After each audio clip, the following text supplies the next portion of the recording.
mınday tapsırma bereyim деп отырмын.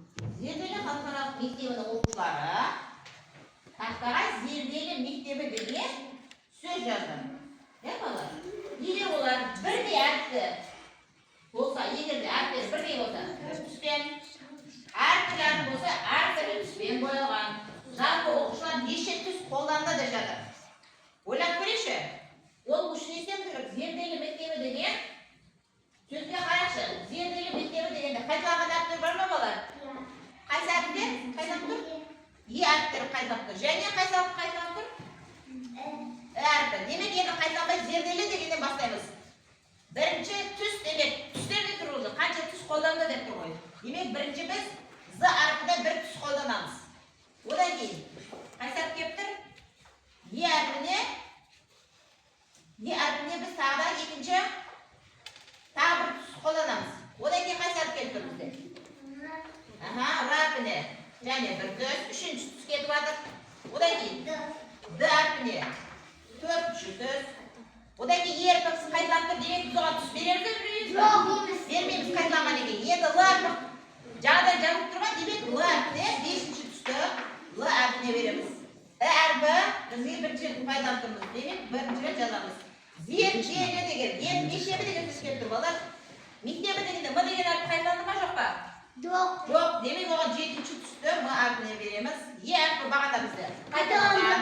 Оған қажет емес, түс берілген. Енді сегізінші к деген әрпі біз бірінші рет жазып тұрмыз. Одан кейін к әрпі бірінші рет жазып тұр. Сосын қайталанған қайсыны жазамыз демек? Б әрпін береміз. Енді сонда балдар қалды. Неше түс қолданылған екен? 10 түсті. Демек жауабы бізде қайсы болады екен? 10 түс болады екен. Демек бізге зерделі деген мектебі деген сөзді біз 10 түсті пайдаланып отырып не алады екенбіз? Бояуға болады екенбіз. Балдар. Енді балдар екінші тапсырмаға өтеміз. Екінші тапсырмаға өтеміз. Төмендегі қатарды заңдылықтарын анықтап, сұрақ белгісінің орнына қандай санды жазамыз дейді. Тап дейді. Қарайықшы. 11. Айтайықшы 11. 11, 12, 18, 21. Енді сұрақ белгісінің орнына біз қандай санды қойсақ болады екен? Бірінші заңдылық анықтап алайықшы. Мысалы үшін 11 мен 12 арасында қандай сан бар? Неше сан? Неше қосып тұр? 11 мен 12-ге қанша сан қосып тұрмыз? Бір сан қойыпсың ба? 11-ге бірді қоссақ 12. Ал 12 мен 14-дің арасында қандай сан қосып тұрмыз балдар? 2 сан қосып тұрмыз. 14 мен 15-дің арасында неше сан қосып тұр? 1. 15 мен 17-дің арасында? 2. 17 мен 18-дің арасында? 1. 18 мен 20-ның арасында? 2. 20-21-дің арасында? 1 сан қосып тұр. Енді қарашы заңдылықтарды. Бірінші бір сан қосамыз. Енді 2 сан. Бір сан, 2 сан. Бір сан, 2 сан. Бір сан енді неше сан қосып тұр 21-ге?